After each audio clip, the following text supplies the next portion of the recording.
Okay, I guess at this time, I was afraid to do this.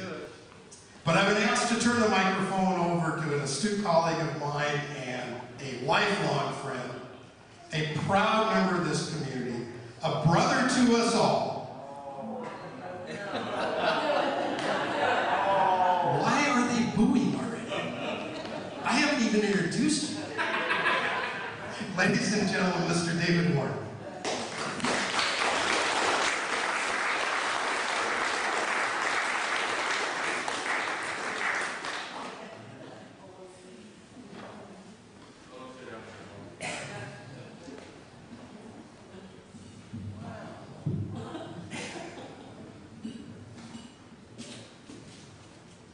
Evening, everybody. Thanks for showing up tonight. So, Alec gives me a call a couple of weeks ago. He's talking about this event. And he says, of course, you're going to come to the event. I didn't say anything. And he says, could you give a little talk? I didn't say anything.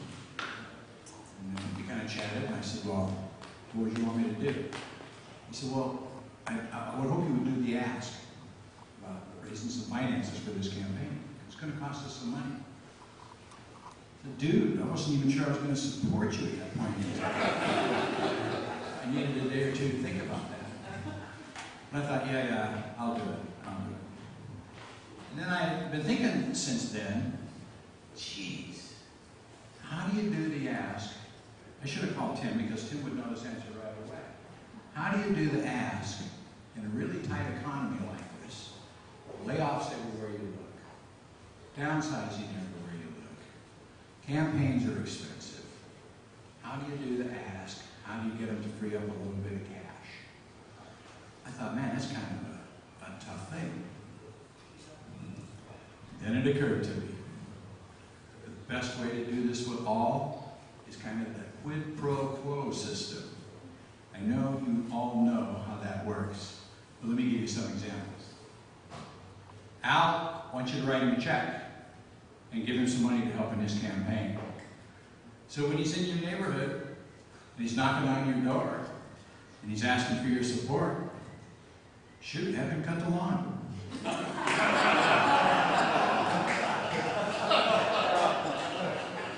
Maybe straighten up the garage. Quid pro quo. That's kind of how that works. And when you hear from Sylvia, who is a wonderful cook and a terrific person, and you know she's into this campaign up to her IT, she's going to be calling you too. And that's when you say, Sylvia, I was just getting ready to write Al a check. At the same time, I was working on this menu for the 6-person party I was having at the house on Friday night. Maybe you could come over Friday around 8, pick up the check, and help out a little bit. That's quid pro quo. I guarantee that'll work. And then you got the daughter, who's having another baby. Another beautiful baby. That's 2. She ain't going anywhere. So, you and Mama want to get away for the weekend? Maybe without the kids? Just a little romantic weekend for the 2 of you? And drop them off. Seriously, look at it. It's not going anywhere. It's just like around in a couple of months. But the reason I really decided to do this was, I'm an Al believer. I've known Al for a long time. Consider him a best friend. He and his family, his children, a stalwart member of the society. Al is the man, and I'm very excited he's running. But let me give you the real meat of this thing. But first of all, I want to mention too about the State Labor Council convention that he mentioned that he got. Now picture this. There were over 320 people in that room on that Saturday. Started like 8 o'clock in the morning, finished like at 7 o'clock that night with a half hour for lunch, and that was about it. It was wall-to-wall politics all day long. Al and Sylvia were there, working the crowd. 320, I think it was 323 delegates were there. Every single one of them had a vote. Al was there and Sylvia working the crowd. His opponent in the primary, who said he was not going to be an opponent in this primary, That's not the first lie he's told in his campaign. He was there working the crowd too, morning till night. I saw him work every table. This is the opponent. Work every table, every delegate, every person in that room from morning till night till it came up to vote on Al's race. When that vote came up, after his opponent worked that room as harder than anybody I've ever seen, he didn't get one vote.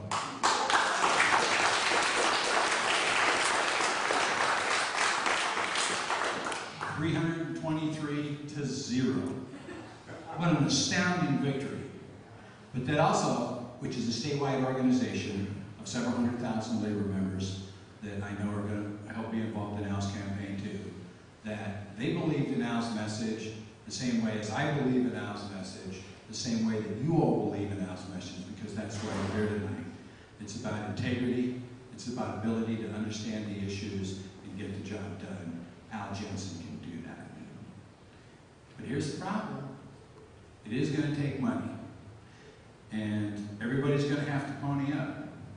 And I'm suggesting maybe not once, maybe not twice, maybe 3 times before this thing is over. We cannot ask Al to go to Olympia, to do the big fight, to represent our issues, to protect us, and think always in his heart for the working man and woman. We can't expect him to do that on his own. If we want to keep those ideas and we want to have that kind of representation and the kind of protection that a guy like Al and the majority in Olympia can do, we need to help put him there. You are going to have to help donate on this campaign. Al was right. Take 5 envelopes, take 5 brochures, give them to your neighbors, and when you give them to them, be sure and say, I'm supporting this individual. Let them know where you stand and encourage them to do it too. And with that, I believe this will be a very successful campaign. I think we'll send Al to Olympia. We'll be glad we sent him there because he will work for us. So please give. I personally, it would be unfair for me to stand up here and beg you for money when I'm not going to do anything, but I am. I am. I personally am going to write Al a check tonight for $5,000. Sorry, Al. No, he's not.